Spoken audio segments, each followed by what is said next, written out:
What is an occupancy period and what is an occupancy payment? So in Ontario, when purchasing a pre-construction condominium, there's often a phase prior to the final closing date called the interim occupancy period before your final closing. So during this time, buyers must make what's known as occupancy payments, even though they don't yet own the unit.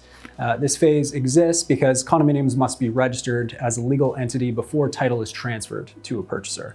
However, builders can allow buyers to move into the property or the unit in question where it's substantially completed to permit an occupancy permit being released by the township or municipality in question, even if the entire building is not yet complete. The occupancy period is the time between when you take possession of your unit, which is known as the interim occupancy period, and when you legally own your unit or the final closing date.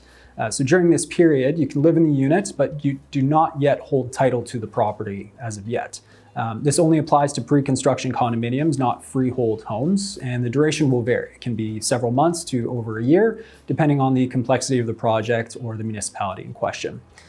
With respect to what occupancy payments are, perhaps they are the most consequential and unavoidable aspect of an interim occupancy period. It's effectively a rental payment that you're making to the builder that you are not, unfortunately, credited for come final closing. So these are not additional deposits that you're making towards your transaction. Interim occupancy fees are made up of three components. The first one is estimated common expenses or maintenance fees. As is the case with a resale property, the unit owner has to pay their share towards the cost of the condominium corporation. During the interim occupancy period, you're responsible for these monthly fees based on the proposed budget that is drafted by the developer.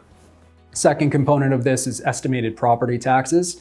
Owners are responsible for the payment of property taxes, which are provided as a reasonable estimate by the builder throughout the occupancy period. Builders can sometimes even charge as high as 1.5% of the purchase price on a monthly basis as an estimate. Perhaps the most significant element of the occupancy fee is the interest on the unpaid balance of your purchase price.